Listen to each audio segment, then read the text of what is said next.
Price God. இன்றைய தியானம் ஏசாயா 53:7 முதல் 10 வரை. அவர் நெருக்கப்பட்டும் ஒடுக்கப்பட்டும் இருந்தார், ஆனாலும் தம்முடைய வாயை அவர் திறக்கவில்லை. அடிக்கப்படும்படி கொண்டு போகப்படுகிற ஒரு ஆட்டுக்குட்டியைப் போலவும், தன்னை மயிர் கத்தரிக்கிறவனுக்கு முன்பாக சத்தமிடாதிருக்கிற ஆட்டைப் போலவும் அவர் தம்முடைய வாயை திறவாதிருந்தார். இடுக்கணிலும் நியாய தீர்ப்பிலும் இருந்து அவர் எடுக்கப்பட்டார். அவருடைய வம்சத்தை யாரால் சொல்லி முடியும்? ஜீவன் உள்ளோருடைய தேசத்திலிருந்து அறுப்புண்டு போனார். என் ஜனத்தின் மீறுதலின் நிமித்தம் அவர் வாதிக்கப்பட்டார்.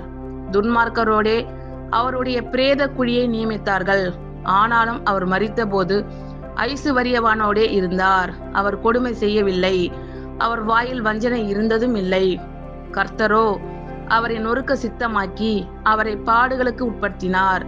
அவருடைய ஆத்மா தன்னை குற்ற நிவாரண பலியாக ஒப்பு கொடுக்கும்போது அவர் தமது சந்ததியை கண்டு நீடித்த நாளாய் இருப்பார்.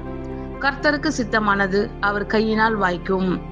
அவர் நெருக்கப்பட்டும் ஒடுக்கப்பட்டும் இருந்தார், ஆனாலும் தம்முடைய வாயை அவர் திறக்கவில்லை.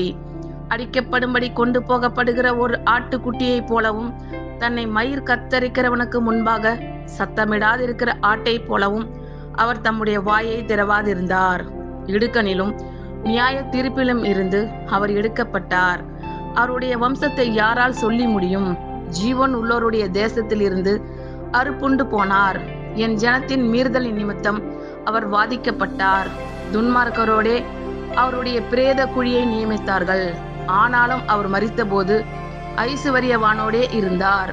அவர் கொடுமை செய்யவில்லை, அவர் வாயில் வஞ்சனை இருந்ததும் இல்லை. கர்த்தரோ அவரை நொறுக்க சித்தமாக்கி அவரை பாடுகளுக்கு உட்படுத்தினார். அவருடைய ஆத்மா தன்னை குற்ற நிவாரண பலியாக ஒப்பு கொடுக்கும் போது அவர் தமது சந்ததியை கண்டு நீடித்த நாளாய் இருப்பார். கர்த்தருக்கு சித்தமானது அவர் கையினால் வாய்க்கும். ஆமென். கர்த்தர் உங்கள் அனைவரையும் ஆசீர்வதிப்பாராக. God bless you all.